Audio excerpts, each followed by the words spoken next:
สบายดีผู้ติดตามนะครับชมพี่น้องปองปายพี่น้องเอ้ยสิเราหลังจากที่ห่างหาย2-3 มือพี่น้องเอ้ยเนาะบัดนี้2-3 มือแล้วเกือบเดือนเกือบทิศพี่น้องเอ้ยเนาะพี่น้องก็สิเล่าให้ฟังเนาะว่า เพิ่นจูดอยู่นี่เนาะคอยอยู่พุ่นห้องอยู่พุ่นเนาะแล้วค่อยกะยันไผ่ลามฮะนะยันมันใหม่ห้องแล้วก็เอาคนแล่นมาทุพูนคนแล่นมาทุพูนขอแล่นจุดตาตีเพื่อนเลยพี่น้องเลยแล่นเอารถออกยันมันใหม่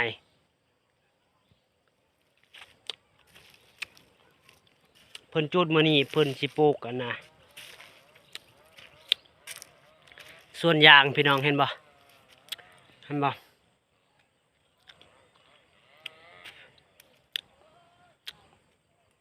งามธรรมศาสตร์พี่น้องเลยเนาะเห็นบ่เพิ่นจุดให้เพิ่นเนาะอันนั้นก็ท้องนาพี่น้องเลยเนาะอันนี้เห็นบ่นาแซงเขาดำนาแซงพี่น้องเลยเนาะบัดจังน้อยนี่ฝนตกจังน้อยได้กินในหน่อไม้พี่น้องเลยขออนุญาตหน่อยเด้อขออนุญาตถ่ายคลิปหน่อยเด้อคอยแล่นว่าสั่นพี่น้องเอ้ยแล่นอยู่ตาตีแต่พุ่น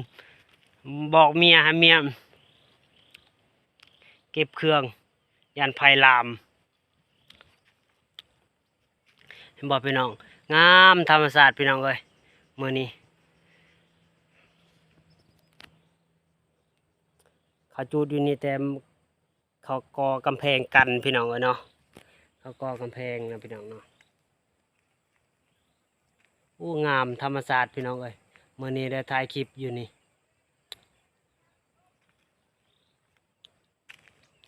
มันยังมีควันไฟอยู่พี่น้อง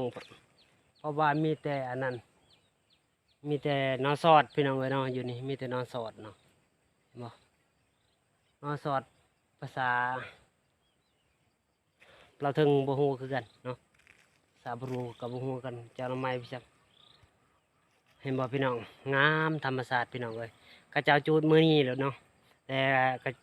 เจ้าของให้ก็เพิ่นก็แจ้งแล้วนะพี่น้องเนาะเฮาก็พูนแต่พูนพี่น้องเห็นบ่ความกว้างให้เพิ่นผู้แต่ผู้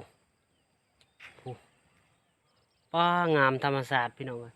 แต่เก่าผักกระเดาต้นกระเดาอยู่หั่นพี่น้องเก็บมากินแต่เพิ่นบักแล้วพี่น้องเนาะบ่ได้กินบัดนี้พี่น้องเอ้ย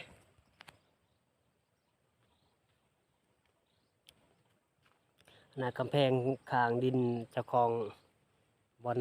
คอยเลี้ยงหมูนะพี่น้องเนาะควันไฟยังทวนอยู่ได้พี่น้องเอ้ยเนาะทงไฮทงนาแถวนี้เพิ่นดำนาแสงพี่น้องเนาะเพิ่นดำนาแสงพูนเจ้าของเทียงก็อยู่พุ่นเลยพี่น้องเนาะขออนุญาตหน่อยเด้อแม่เด้อพุ่นเขานะเจ้าของอยู่พุ่นพี่น้องได้ยินแต่เสียงจักรสตินเห็นบ่พี่น้องเพิ่นจุดบัง12 โมงพี่น้องเอ้ยเพิ่นจุดบัง11 โมงโมเมนต์แม่นแหละบัง11 โมงเนี่ยพี่น้องเอ้ยเนาะเพิ่นจุด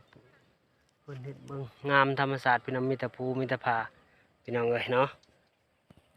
เห็นคลิปนี้ก็อย่าลืมกดไลค์กดเลิฟให้หน่อยเด้อพี่น้องเด้อมื้อนี้ได้โอกาสมาถ่ายอยู่นี่พี่น้องเอ้ยเนาะเห็นบ่อยู่พูนบอนเมียคอยไปหาน่ะไปหากินไปหาผักกระดอกผักกระเดาเนาะไปเอามะม่วงกันอยู่พุ่นเลยพี่น้องมันมีทงนาเขาเจ้าเอามาเครือกินหอดพี่น้องเอ้ยเนาะยืนให้ละกินหอดอยู่บ้านกินหอดอยู่บ้านเฮาทางให้ทางอันนี้กินหอดอยู่บ้านข่อยอยู่พูนแหละจัดสรรเมืองพีนไปเลยพี่น้องเอ้ยเนาะบ้านผู้ค้าก็ได้กินหอดพี่น้องเอ้ยกินหอดบ้านเห็นอันน่ะเขาเจ้าทางให้แล้วก็เขาเจ้าจูดให้เป็นอย่างได้ อันน่ะพอหังพอชนสบายดีอยู่บ่อันน่ะอีพ่ออีแม่สบายดีอยู่บ่ย่าก็สบายดีอยู่บ่เนาะแม่ค่อยก็สบายดีอยู่บ่เห็นคลิปนี้ก็ลูกบุญทีมเด้อลูกยังกินฮอดแต่ลูกยังไปหาเงินแม่เลยพอส้นพอกระนำพอหัง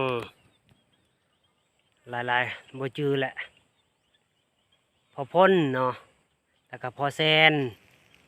เป็นอย่างไรอยู่ดีมีแหงอยู่บ่ปีนี้กินฮอดพี่น้องเอ้ยกินฮอดอดีตแต่กี้แต่ก่อนพี่น้องเอ้ยเนาะกินฮอดตอนคอยอยู่บ้านเนาะอยู่บ้านนอกบ้านนาเฮาแบบนี้แหละพี่น้องเอ้ยเนาะทางให้ก็อยู่พุ่นกับผู้ใดที่บ่มีหน้ากับทางให้พี่น้องเอ้ยเนาะคือเพื่อนคอยกับบ่มีให้นาตะกาเนาะกับทางให้กินฮอดอันนี้พุ่นบริปลูกเขาเด้อพี่น้องเด้ออันนี้พุ่นบริปลูกเขาเด้ออันนี้นะเพิ่นปลูกยางพาราพี่น้องเอ้ยเนาะเพิ่นปลูกยางพาราความกว้างพี่น้องพูนดินเพิ่นพูนเห็นบ่เห็นแต่ควันไฟอยู่พูนอยู่เทิงน่ะเห็นบ่เห็นแต่ควันไฟพูนอยู่พูนกะแมนขึ้นไปเทิงโน้นน่ะกะแมนน่ะนะส่วนกล้วยคนจีนพี่น้องเนาะนี่ก็ส่วนยางพาราพูนอยู่เทิงพูนเห็นบ่ดอกยางพาราเห็นบ่อยู่เทิงน่ะอันนี้ก็เขาเจ้าสิทางปีนาบ่เขาเจ้าว่าเนาะเขาเจ้าเดียวเนี่ยนาแซงเขาเจ้าเห็นบ่พี่น้องข้าวเขาเจ้ากำลังเรื่องอยู่พี่เลยพี่น้องมาเยืองเขียดเยืองอันนะก็พอได้กินพี่น้องเลยเนาะเขียดหมูเขียดอันนะเขียดข้าค่ำพี่น้องเลยเนาะกบกับเยืองมื้อนั้นก็ได้พอได้กินพี่น้องเนาะเยืองมื้อนั้นอยู่นี่อยู่ให้หน้าตะกาเขาเจ้านั่นแหละพี่น้องเขาเจ้าเฮ็ดซ้ำนี่ครอบครัวก็พอได้กินพี่น้องเลยเนาะกินฮอดบ้านเด้เนาะเห็นให้หน้าตะกาอันนี้ก็คืออันน่ะแม่ฮักของคอยเนาะพี่น้องเนาะอันนี้คือให้ไอ้ฮักคอยเนาะเพราะว่าคอยเลี้ยงหมูอยู่นี่ก็สร้างไอ้ฮักไอ้แพงให้พี่น้องเอ้ยเนาะเฮาอยู่ใส่กับบ่ขี้คุยกับอยู่ใส่ก็บ่ตายพี่น้องเอ้ยเนาะเห็นบ่ท้องหายท้องบ่แม่น พูนได้อยู่พูนอยู่ถึงโน่นอันน่ะพี่น้องความกว้างเนาะอันนี้เพิ่นบ่ได้ทางพี่น้องเอ้ยมีแต่ปานปลาหน่อไม้เนาะปลาหน่อไม้นอสอดพี่น้องเอ้ยเนาะกินฮอดเด้กินฮอดบ้านเด้เนาะเห็นอันน่ะบรรยากาศเขาจูดให้จูดสวนนะพี่น้องเนาะโอ้ยจังแม่นม่วนเพิ่นทางนี้ก็อันนั้นก็ผู้พี่น้องเอ้ยบ่ฮู้ผู้พี่จังค่อยลืมแหละอันน่ะเขาเจ้าบอกมื้อนั้นแต่ค่อยลืมเลยพี่น้องเอ้ยพูนอยู่พุ่นดินเราความกว้างดินไม่หักค่อยนี่นะกว้างได้ดินละถ้ามีเงินขอซื้อนำเราอันน่ะอยู่นะเราอยู่พุ่นเนาะพี่น้องเราอยู่นอกพุ่นเราแต่เรามาทางอยู่นี่เราปลูกยางเราปลูกยางปลูกอันนั้นอะไรพี่น้องเอ้ยเนาะบุรุษละว่าปีหนึ่งก็ประมาณ200-300นี่แหละพี่น้องเนาะ